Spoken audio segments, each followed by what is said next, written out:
Hello viewers, আসসালামু আলাইকুম। সবাইকে স্বাগতম জানাচ্ছি মাছের একটি নতুন রেসিপি দেখার জন্য। মাছের কাটার জন্য অনেক সময় কিন্তু ছোটরা এবং অনেক বয়স্করা খেতে পছন্দ করে না। আজকে আমি এমন একটি রেসিপি নিয়ে এসেছি যে রেসিপিটা যদি আপনারা বাসায় ট্রাই করেন, ছোট বড় সবাই ভীষণ পছন্দ করে খাবে।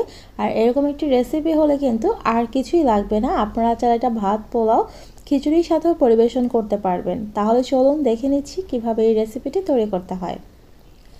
এখানে আমি বড় সাইজের দুটো আলুর টুকরো করে সেদ্ধ করে নিয়েছি। আর এখানে আমি 5 পিস মাছ নিয়েছি। আপনারা যে কোনো মাছ দিয়ে কিন্তু এই রেসিপিটা করতে পারেন। মাছটাকে একটু হলুদ আর একটু আদা রসুন দিয়ে ভালো করে সেদ্ধ করে পানিটা ঝরিয়ে নিয়েছি। এবার আমি মাছটাকেও বেছে নিচ্ছি আর আলুটাকেও চটকে নিয়েছি। দেখতে পাচ্ছেন আলুটা কিন্তু ভালো করে চটকে নিয়েছি আর মাছটাও ভালো করে কাঁটাটা বেছে নিয়েছি। এবার আমি এখানে দিয়ে দিচ্ছি হাফ চামচ পরিমাণ হলুদ গুঁড়ো, দিচ্ছি হাফ চামচ পরিমাণ ভাজা জিরার গুঁড়ো, কাঁচামরিচ কুচি দিচ্ছি 1 চামচ পরিমাণ বা বড় সাইজের একটা, এখানে পেঁয়াজ কুচি দিচ্ছি মাঝারি সাইজের একটি পেঁয়াজ কুচি করে দিয়েছি। 1 চামচ পরিমাণে এখানে আমি কর্নফ্লাওয়ার ব্যবহার করছি আর কর্নফ্লাওয়ারটা কিন্তু এখানে বাইন্ডিংয়ের কাজ করবে।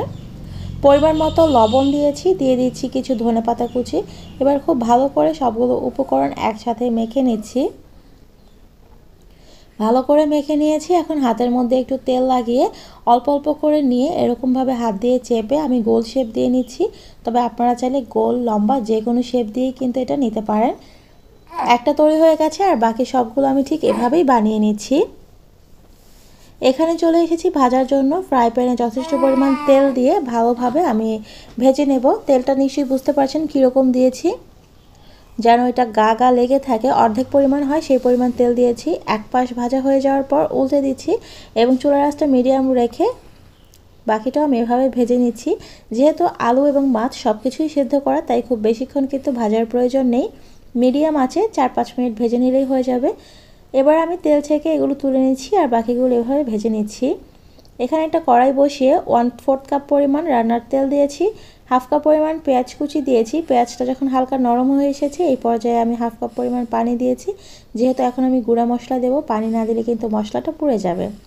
দুটো শুকনো মরিচ আর একটা কাঁচা মরিচ দিয়েছি। অবশ্যই কিন্তু এগুলো আমি আস্ত দিয়েছি জাস্ট ফ্লেভারের জন্য। 1 চামচ পরিমাণ হলুদ গুঁড়ো, 1 চামচ পরিমাণ লাল মরিচের গুঁড়ো, হাফ চামচ পরিমাণ ধনে গুঁড়ো দিয়েছি।